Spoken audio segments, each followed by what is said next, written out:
Running की चालणे fat loss साठी काय चांगले आहे। जय महाराष्ट्र मित्रांनो, आज आहे माझा डे 3 बॉडी रिकम्पोजिशनचा। अनेक लोकांना वाटतं की रनिंग केल्याने जास्त घाम येतो म्हणून फॅट लॉस लवकर होईल, पण रनिंग करताना शरीराला लगेच ऊर्जेची गरज असते, जे शरीर कार्बोहायड्रेट मधून घेतं, फॅट मधून नाही।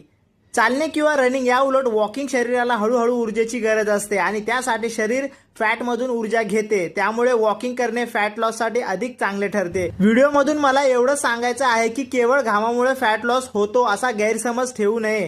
फॅट लॉस साठी चालणे किंवा जॉगिंग हे रनिंग पेक्षा जास्त फायदेशीर आहे। तर आज होता माझा जिम मध्ये लेग आणि शोल्डरचा वर्कआउट। तर सुरुवातीला बार्बल स्क्वॉटचे 3 सेट आणि शेवटचा सेट होता 130 किलोने। त्यानंतर दुसरं व्हेरिएशन होतं डंबल लंचेस, त्याचे 2 सेट। थर्ड व्हेरिएशन हॅमस्ट्रिंग, त्याचे पण 2 set. Fourth variation leg extension, त्याचे पण 2 सेट। फिफ्थ व्हेरिएशन होतं माझं dumbbell Sumo squats. Sixth variation होतं माझं काफ रेजेस, ते लेग प्रेसच्या मशीन वरती पूर्ण केलं। लेगचा वर्कआउट संपला, शोल्डरचा वर्कआउट झाला। शोल्डरच्या वर्कआउट मध्ये सीटेड डंबल प्रेस, त्याचे 2 सेट। सेकंड व्हेरिएशन होतं साइड रेजेस, त्याचे पण 2 सेट आणि थर्ड व्हेरिएशन रिव्हर्स फ्लाय, त्याचे पण 2 सेट। वर्कआउट झाल्यानंतर थोडा ॲपचा वर्कआउट केला, नंतर 30 मिनिट ट्रेडमिल वरती इन्क्लाइंड वॉकिंग। वर्कआउट नंतर ही आहे बॉडीची कंडिशन। तर भेटूया पुढच्या व्हिडिओमध्ये। याच्यामधून तुम्हाला थोडीफार माहिती भेटली असेल तर तुमच्या भावाला फॉलो करा आणि शेअर करा, आणि हा व्हिडिओ त्याला पाठवा जो फॅट लॉस मध्ये फक्त आणि फक्त रनिंग करतोय